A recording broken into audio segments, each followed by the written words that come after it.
শুভশ্রী গাঙ্গুলি শুধু অভিনেত্রীর নাম নয়, যেন আশ্চর্য এক যোদ্ধা।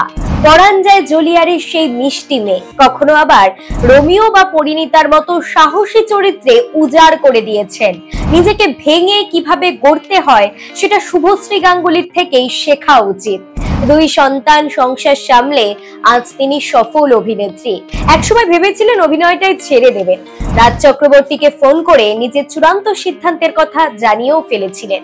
শুভশ্রীর লড়াইয়ের গল্পটা অনেকেই হয়তো জানেন না। চলুন আজ বরং এই লড়াকু অভিনেত্রীর জীবন যুদ্ধের কথাটা আপনাদের সামনে তুলে ধরি। পশ্চিমবঙ্গের বর্ধমান জেলার সেই ছোট্ট মেয়েটা আজ টলিউডে রাজ করছে। ছোটবেলা থেকে নাচ, গান, পড়াশোনায় এবং অভিনয়ের প্রতি ঝোঁক ছিল তার।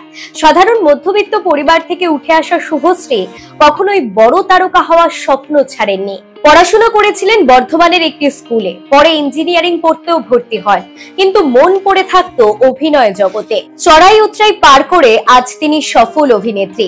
আসলে সফল হওয়ার পেছনের গল্পটা কখনোই সহজ থাকে না। শুভশ্রীর ক্ষেত্রেও স্বাভাবিকভাবে সেটা খুব সহজ ছিল না। অভিনেত্রীর বেড়ে ওঠা বর্ধমানের একেবারে সাধারণ মধ্যবিত্ত পরিবারে। তার বাবা ছিলেন স্কুল শিক্ষক, মা ছিলেন হাউসওয়াইফ। সেই ছোট শহরে বড় হওয়া মেয়ের অভিনয়ে আসার স্বপ্নটা তখনও অনেকটা রিস্ক বলেই মনে হতো পরিবারের সকলে। শুভশ্রীর নিজের স্বপ্নটা কিন্তু একেবারে স্পষ্ট ছিল। ক্যামেরার সামনে কাজ করতে হবে, দৃঢ় প্রতিজ্ঞাবদ্ধ ছিলেন নিজের কাছে। তবে পরিবার থেকে প্রথমে পূর্ণ সমর্থন পাননি বললেই চলে, কারণ তারা চাইতেন মেয়েটা পড়াশোনা করুক, স্থির পেশায় থাকুক। মিডিয়ার চাকচিক্য, নিরাপত্তা, ভবিষ্যৎ সবকিছু নিয়েই ছিল একটা অজানা ভয়। ওই যে কথায় আছে, ইচ্ছে থাকলে উপায় হয়। যত বাধাই আসুক সব কাটানো যায় নিজের ইচ্ছে থাকলে।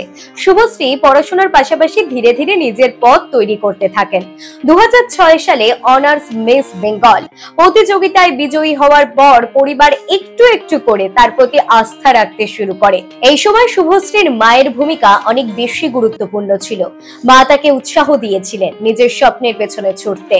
তাকে কখনো কেউ প্ল্যাটফর্ম বানিয়ে দেয়নি। নিজের চেষ্টা, সাহস আর অধ্যবসায়ের জোরেই তিনি আজকের শুভশ্রী গাঙ্গুলি।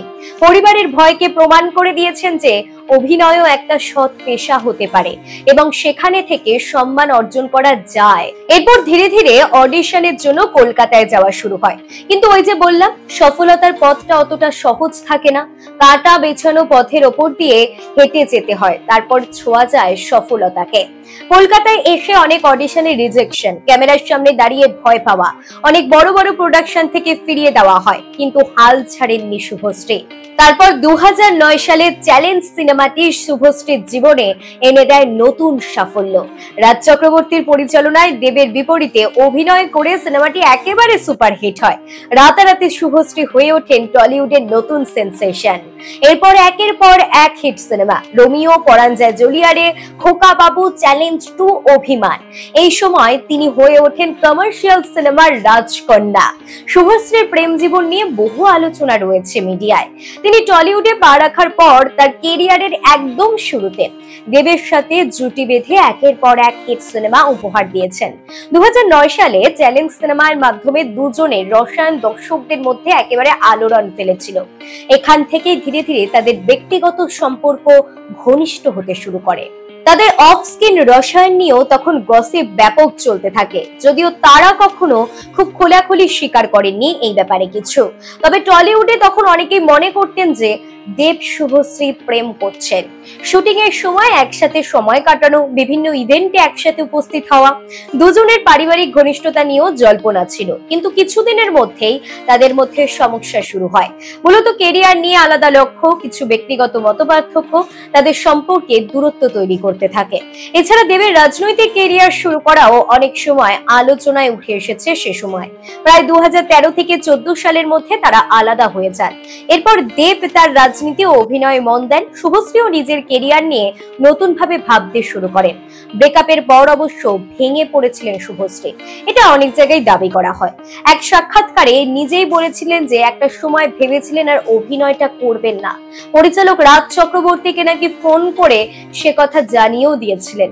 তবে রাজের উৎসাহেই আবার নতুন করে অভিনয় শুরু করেন শুভশ্রী গঙ্গোপাধ্যায়।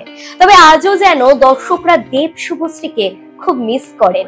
সেই জুটিটা আজ আর নেই। তবে ব্যক্তিগত কষ্টকে শক্তি বানিয়ে ধীরে ধীরে তিনি নিজেকে নতুন ভাবে গড়ে তুলতে শুরু করেন। তিনি এখন তার অভিনয়ের পরিধি অনেক বাড়িয়ে দিয়েছেন। শুধুমাত্র নাচ, গান, রোম্যান্স ভিত্তিক ছবি থেকে বেরিয়ে চ্যালেঞ্জিং রোল করছে শুভশ্রী গঙ্গোপাধ্যায়। পরিণীতা, ইন্দুবালা, ভাতের হোটেল, বৌদি ক্যান্টিন শুভশ্রী গাঙ্গুলির অন্যতম সেরা ছবি। পুনরায় অভিনয়ে ফিরে এসে একের পর এক সুপারহিট ছবি উপহার দিয়েছেন দর্শকদের। এরপর তার জীবনে আসে আরেকটি সুন্দর অধ্যায়। পরিচালক রাজ চক্রবর্তীর সঙ্গে গাঁটছড়া বাঁধেন তিনি। 2018 সালে শুভশ্রী ও রাজের 4 হাত এক হয়। আজ তাদের জীবনে রয়েছে ফুটফুটে দুটি ছোট্ট সন্তান।